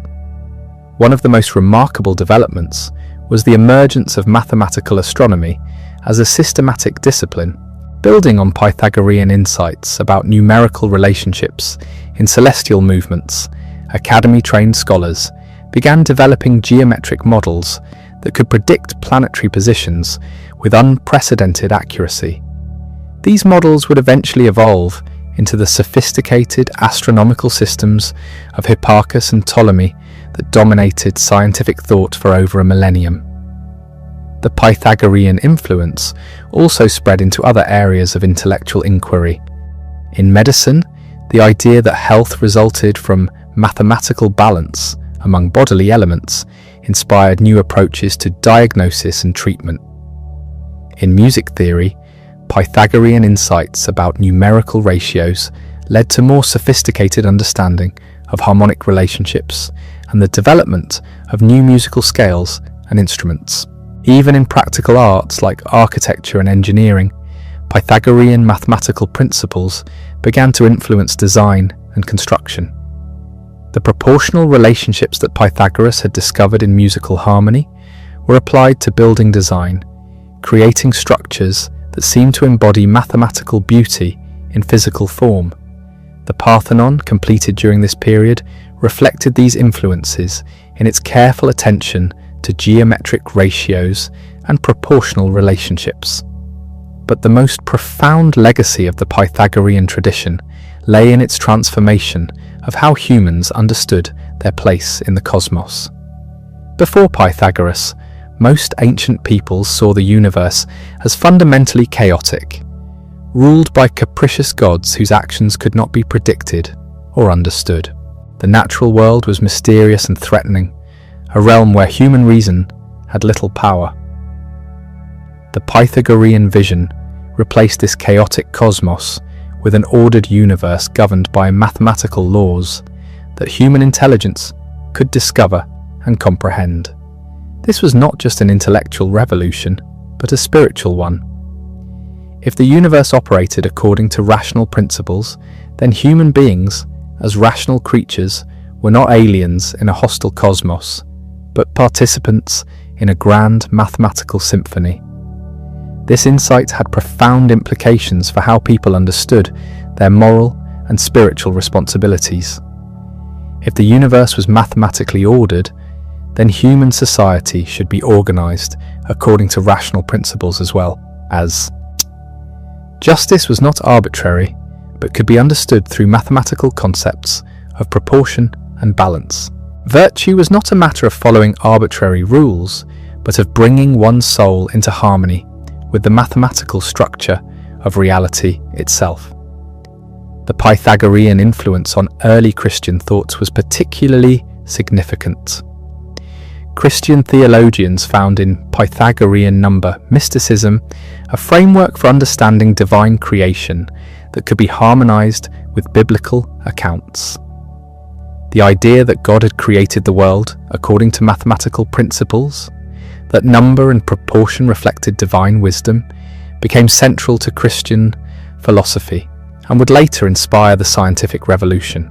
St. Augustine, writing in the 5th century, drew heavily on Pythagorean-influenced Platonic ideas about the relationship between temporal and eternal reality. His vision of history as a rational progression toward divine fulfillment owed much to the Pythagorean conviction that mathematical order underlay apparent chaos. The medieval synthesis of Christian theology with Aristotelian philosophy would later incorporate many Pythagorean insights about the mathematical structure of the natural world. Islamic scholars preserved and extended Pythagorean mathematical techniques during the European Dark Ages. The great centers of learning in Baghdad, Cairo, and Cordoba became repositories of Pythagorean wisdom, ensuring that these insights would survive to inspire later generations of European thinkers.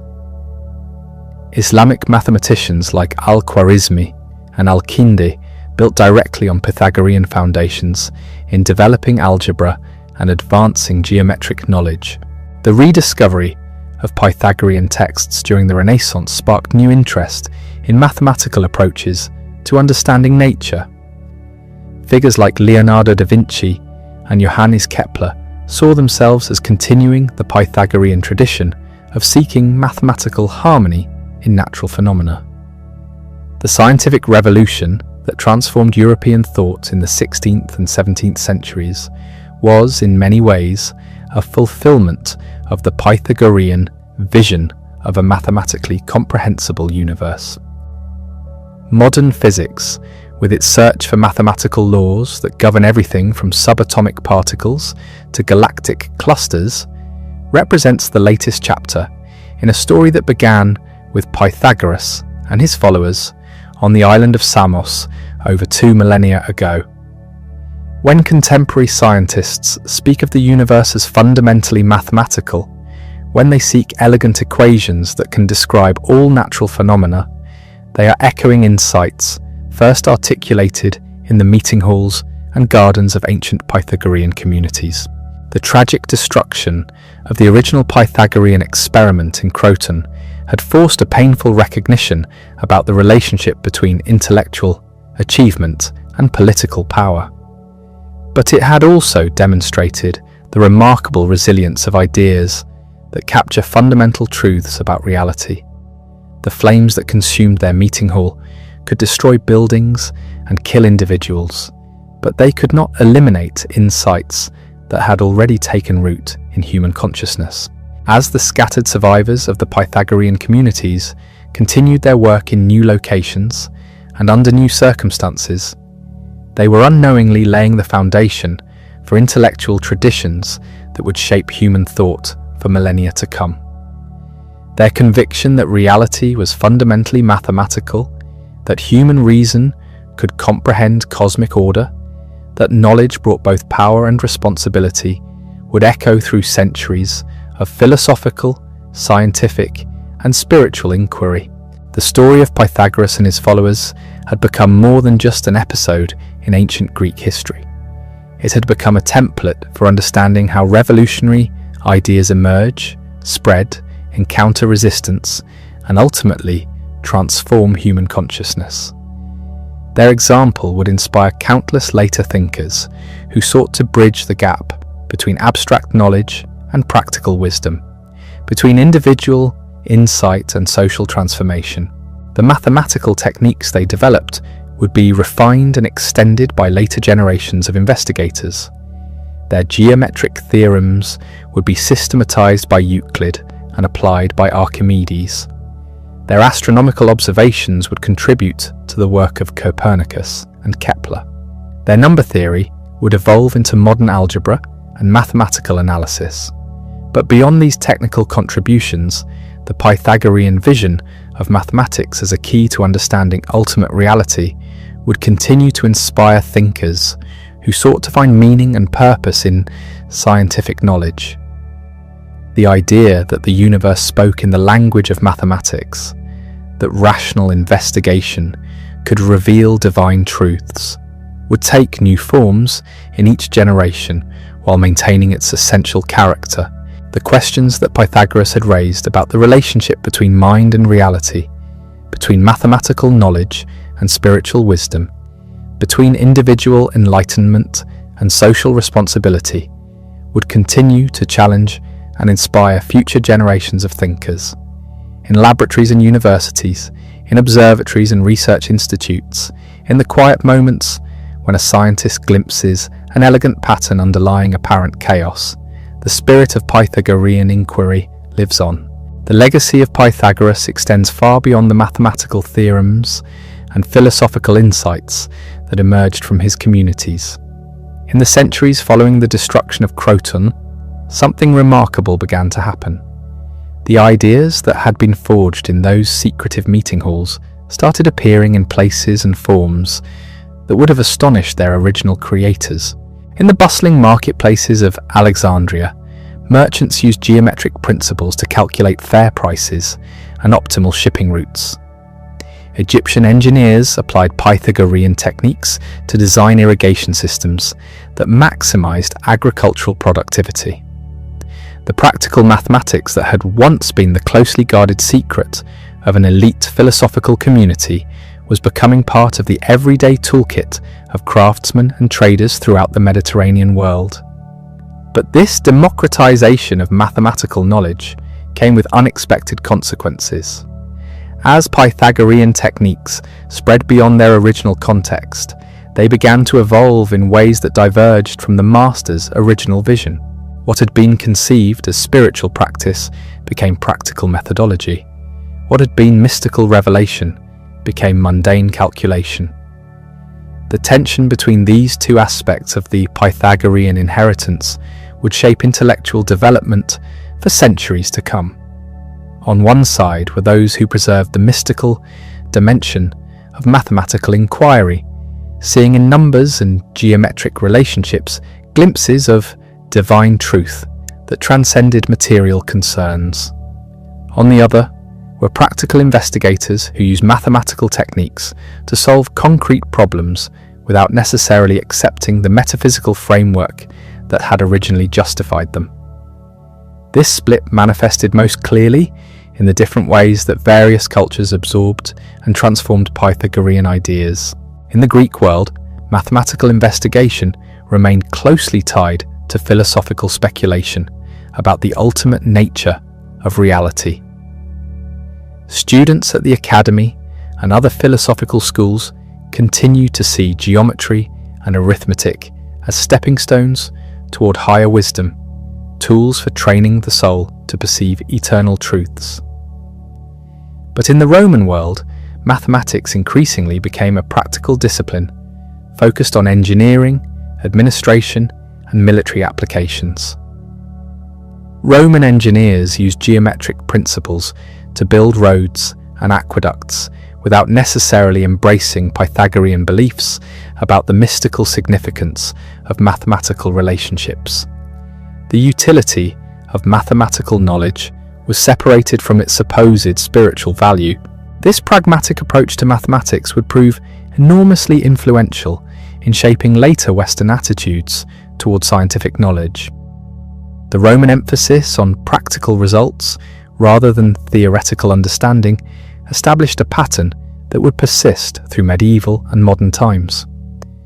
Mathematics was valuable not because it revealed cosmic truths, but because it worked, because it enabled people to build better buildings, navigate more accurately, and solve practical problems more efficiently. Yet the mystical dimension of Pythagorean thought never entirely disappeared. It went underground, preserved by esoteric traditions that maintained the original connection between mathematical knowledge and spiritual transformation. These hidden schools kept alive the conviction that numbers were more than mere tools, that mathematical relationships reflected fundamental structures of reality that could be accessed through disciplined contemplation and purification. The survival of these esoteric traditions ensured that Pythagorean ideas would resurface periodically in new forms throughout Western history. Medieval Christian mystics rediscovered Pythagorean number symbolism and incorporated it into their theological speculations. Renaissance humanists found in Pythagorean texts inspiration for new approaches to understanding both natural phenomena and human nature. The Islamic preservation of Pythagorean mathematics during the European Dark Ages proved particularly crucial for the later development of Western thought. Scholars in Baghdad and Cordoba not only preserved ancient texts, but extended Pythagorean insights in new directions. They developed algebraic techniques that complemented geometric methods, created new astronomical instruments based on mathematical principles, and maintained the tradition of seeing mathematical investigation as a form of spiritual practice. When these Islamic developments reached medieval Europe, through translations and cultural exchange, they sparked a renaissance of mathematical thinking that would eventually culminate in the scientific revolution. European scholars encountered not just the original Pythagorean insights, but centuries of accumulated refinements and extensions that had been preserved and developed in Islamic centers of learning. The medieval synthesis of Christian theology with rediscovered mathematical knowledge created new possibilities for understanding both divine creation and natural phenomena. Scholastic philosophers like Thomas Aquinas found ways to harmonize Aristotelian logic with Pythagorean mathematical mysticism, creating comprehensive systems of thought that could accommodate both rational inquiry and religious faith. The cathedral schools and early universities that emerged during this period incorporated mathematical training into their curricula in ways that explicitly acknowledged the Pythagorean heritage. Students learned geometry and arithmetic not just as practical skills but as preparation for theological study. The mathematical structure of creation was seen as reflecting divine wisdom that could be apprehended through careful study and contemplation. This medieval marriage of mathematics and theology created an intellectual atmosphere that would prove conducive to revolutionary developments in natural philosophy. When figures like Copernicus, Galileo, and Kepler began developing new models of astronomical phenomena, they could draw on a tradition that had always insisted on the mathematical character of cosmic order. The heliocentric revolution that transformed European understanding of planetary motion was in many ways a vindication of original Pythagorean insights about mathematical harmony in celestial phenomena. When Kepler discovered that planetary orbits followed elliptical paths governed by precise mathematical relationships, he was fulfilling the ancient Pythagorean dream of finding numerical order in the movements of heavenly bodies. But the scientific revolution also transformed the meaning of mathematical knowledge in ways that would have troubled Pythagoras himself. The mystical dimension of mathematical investigation gradually gave way to a more mechanistic understanding of natural phenomena. Numbers and geometric relationships were no longer seen as divine principles, but as descriptive tools for understanding material processes. This transformation reached its culmination in the work of Isaac Newton, whose mathematical laws of motion and gravitation seem to reduce all natural phenomena to mechanical interactions governed by precise mathematical rules. The Newtonian universe was thoroughly mathematical, but it was also thoroughly material. The spiritual dimension that had been central to original Pythagorean thought was effectively eliminated from scientific discourse. Yet even as the scientific revolution secularized mathematical knowledge, it preserved and extended the fundamental Pythagorean insight about the mathematical character of natural phenomena. Modern physics, with its search for mathematical laws that govern everything from quantum mechanics to cosmology, represents a direct continuation of the tradition that began with Pythagoras and his followers. Contemporary scientists may not share Pythagorean beliefs about the mystical significance of numbers, but they have embraced and extended the conviction that reality is fundamentally mathematical in structure. When modern physicists speak of seeking a theory of everything that will reduce all natural phenomena to elegant mathematical equations, they are pursuing goals that would have been immediately recognizable to ancient Pythagorean investigators. The development of computer technology has created new possibilities for exploring mathematical relationships that would have fascinated Pythagorean thinkers. Digital simulations can model complex systems governed by mathematical rules, revealing patterns and harmonies that were invisible to earlier generations of investigators.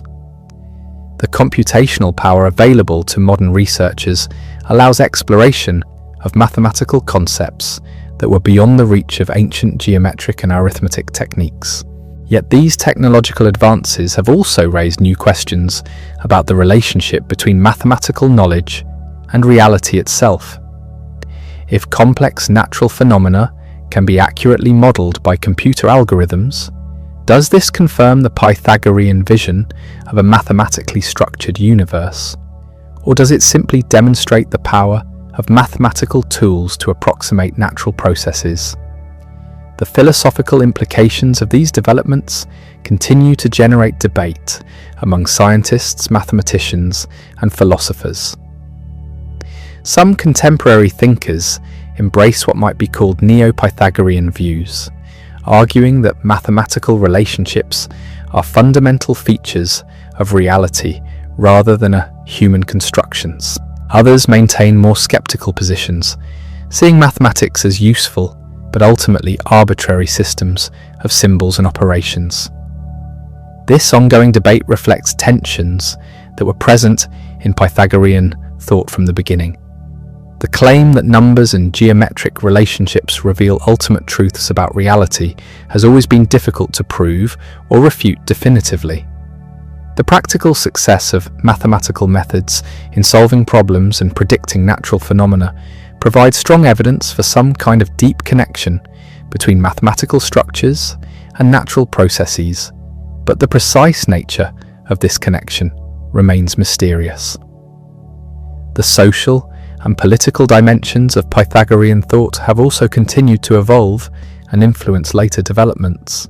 The idea that society should be organized according to rational principles, discoverable through careful investigation, has inspired numerous reform movements and revolutionary experiments throughout Western history.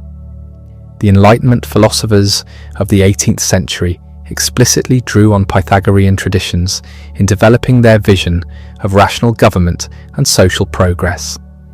Figures like Voltaire and Jefferson believed that human reason could discover natural laws governing social and political relationships, just as it had revealed mathematical laws governing physical phenomena.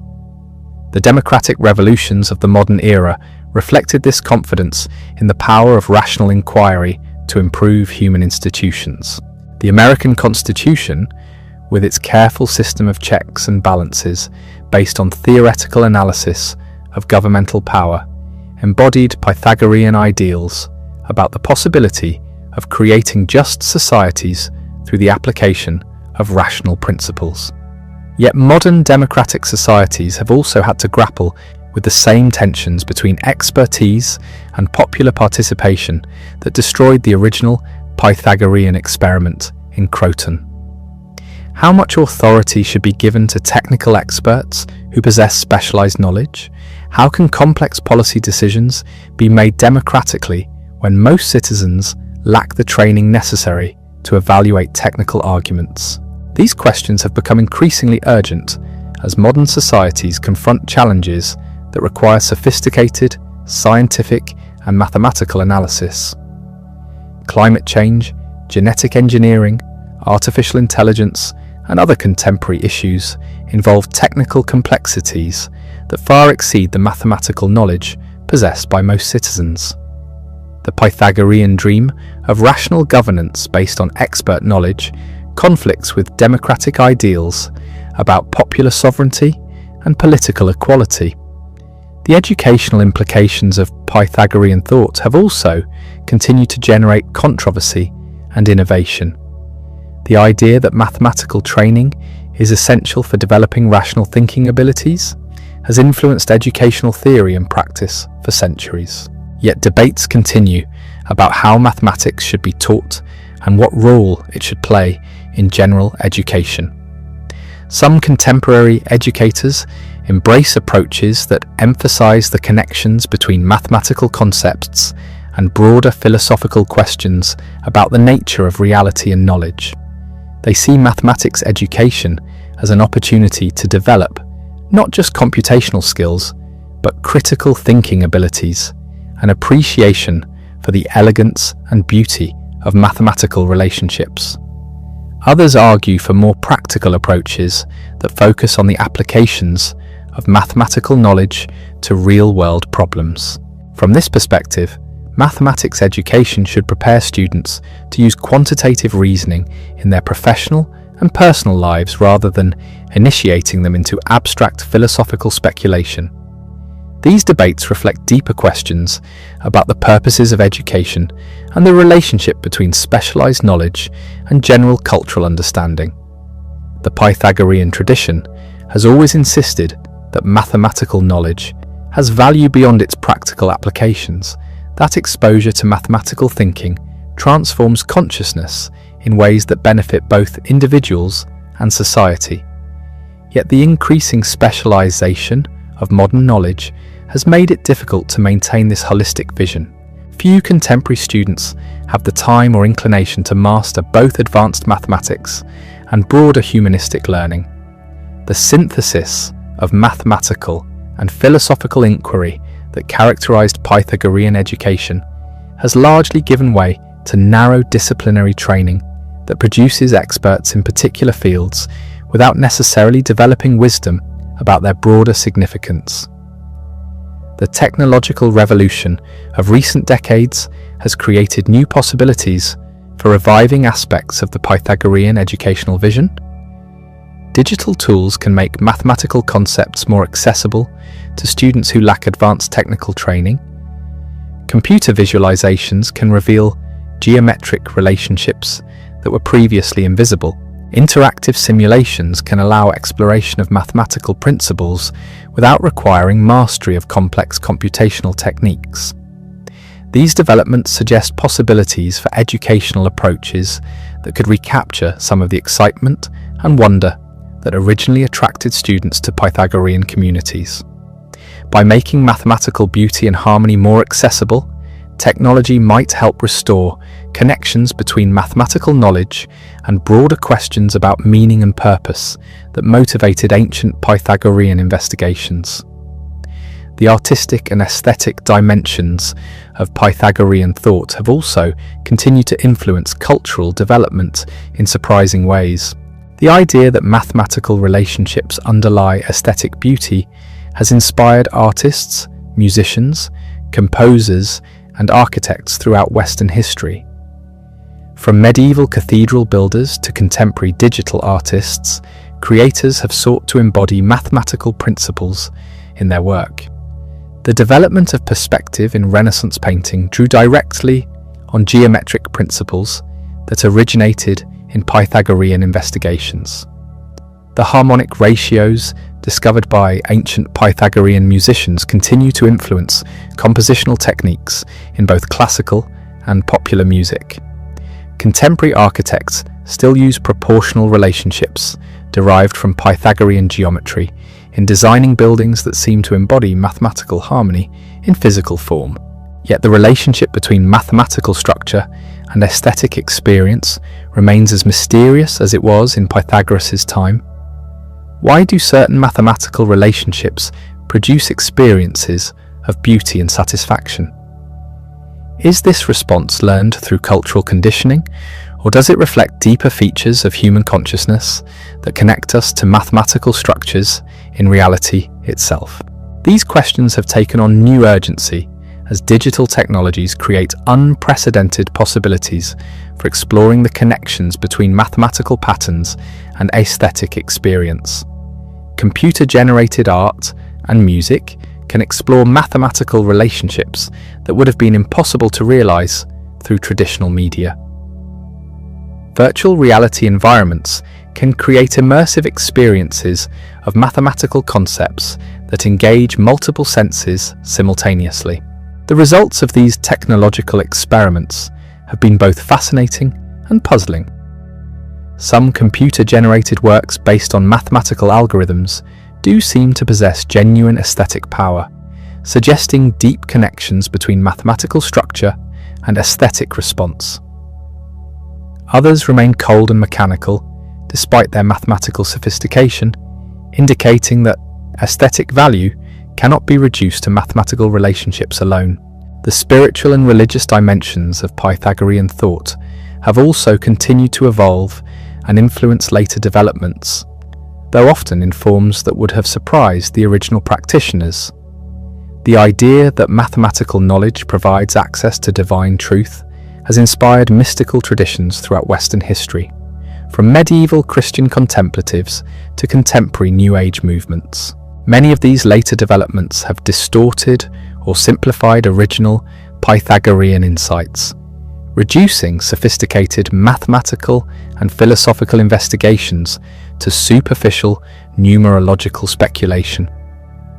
The popular association of Pythagorean ideas with fortune-telling and occult practices reflects a degradation of traditions that originally emphasized rigorous intellectual discipline and moral purification. Yet serious attempts to revive authentic Pythagorean spiritual practices have also emerged periodically throughout history. Renaissance humanists like Marsilio Ficino and Pico della Mirandola sought to recover the original synthesis of mathematical knowledge and spiritual transformation. Contemporary scholars and practitioners have attempted to reconstruct ancient Pythagorean techniques for using mathematical contemplation as a form of spiritual practice. These efforts have revealed both the enduring appeal and the practical difficulties of the Pythagorean approach to spiritual development. The idea that mathematical investigation can transform consciousness and provide access to higher levels of reality continues to attract serious seekers. Yet the demanding intellectual and moral discipline required for authentic Pythagorean practice makes it accessible only to a small number of dedicated practitioners. The ecological and environmental implications of Pythagorean thought have become increasingly relevant as modern societies confront the consequences of industrial development and technological expansion. The Pythagorean vision of cosmic harmony, based on mathematical relationships, provides a framework for understanding environmental problems as symptoms of broader disruptions in natural order. Contemporary environmental movements have drawn on Pythagorean ideas about the interconnectedness of all natural phenomena in developing holistic approaches to ecological restoration. The idea that human activities should be harmonized with natural cycles reflects Pythagorean insights about the importance of maintaining proper relationships and proportions in all aspects of existence.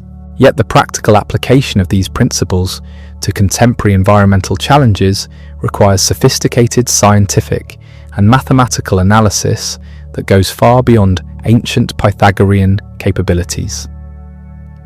Climate modeling ecological systems analysis, and other tools necessary for understanding environmental problems demand technical expertise that few citizens possess.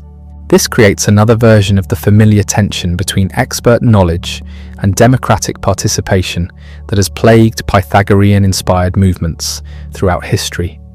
How can societies make informed decisions about environmental policies when the relevant scientific information is accessible only to specialists? How can the Pythagorean ideal of rational governance be reconciled with democratic values in an age of increasing technical complexity? The psychological and cognitive dimensions of Pythagorean thought have also generated new interest as contemporary researchers investigate the relationship between mathematical thinking and mental development. Studies of how children learn mathematical concepts have revealed patterns that seem to confirm ancient Pythagorean insights about the connection between mathematical knowledge and rational thinking abilities. Research on mathematical cognition has shown that exposure to mathematical concepts does indeed develop general reasoning abilities that transfer to other domains of knowledge. Students who master mathematical problem-solving techniques show improved performance in areas ranging from scientific investigation to ethical reasoning, suggesting that the Pythagorean emphasis on mathematical education as preparation for wisdom has empirical support.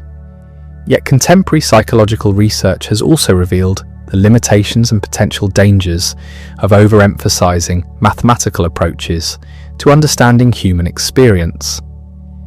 The reduction of complex social and personal problems to quantitative analysis can lead to oversimplification and loss of important qualitative dimensions of human experience. The challenge for contemporary educators and policymakers is finding ways to capture the benefits of mathematical thinking while avoiding the mechanistic reductionism that can result from applying mathematical methods inappropriately. The Pythagorean tradition offers resources for addressing this challenge through its emphasis on the spiritual and aesthetic dimensions of mathematical knowledge. But translating these insights into contemporary, educational, and social practices requires careful attention to both historical wisdom and current understanding. As we survey the remarkable influence of Pythagorean thought across more than 2 millennia of intellectual development, certain patterns become clear. The fundamental insights about the mathematical character of natural phenomena, the importance of rational inquiry, and the connections between knowledge and moral responsibility have proven remarkably durable and adaptable to changing circumstances. Yet each generation has also transformed these insights in ways that reflect their own particular concerns and capabilities. The mystical dimensions of original Pythagorean thought have sometimes been preserved and sometimes abandoned. The practical applications of mathematical knowledge have been extended far beyond anything ancient practitioners could have imagined. The social and political implications of rational governance continue to generate both inspiration and controversy. The story of Pythagorean influence is ultimately a story about the power and limitations of human reason itself. The conviction that careful investigation can reveal fundamental truths about reality has driven extraordinary achievements in science, mathematics, philosophy, and other domains of knowledge. Yet the application of rational methods to human affairs has also generated conflicts and disappointments that remind us of the complexity and mystery that persist even in our most sophisticated understanding. The ancient Pythagorean communities that flourished briefly in southern Italy represented one of humanity's earliest and most ambitious attempts to create a comprehensive synthesis of mathematical knowledge, philosophical wisdom, and practical social organization. Their ultimate failure reminds us that even the most brilliant insights must be implemented with humility, compassion, and attention to the full complexity of human experience. And so we reach the end of this extraordinary journey through the life and legacy of Pythagoras, a man whose influence on human thought defies simple measurement. From his birth on the sun-drenched island of Samos to the tragic flames that consumed his community in Croton, from the mystical teachings about the transmigration of souls to the mathematical discoveries that still shape our understanding of reality, Pythagoras gave humanity something unprecedented. He showed us that numbers are not just tools for counting, but windows into the fundamental structure of existence itself. His vision of a universe governed by mathematical harmony continues to inspire scientists, philosophers, and seekers of truth 25 centuries after his death. Every time we marvel at an elegant equation, every time we seek rational solutions to human problems, every time we wonder about the deeper patterns that connect all things, we are walking in the footsteps of the mysterious sage from Samos who dared to believe that reality itself speaks in the language of mathematics.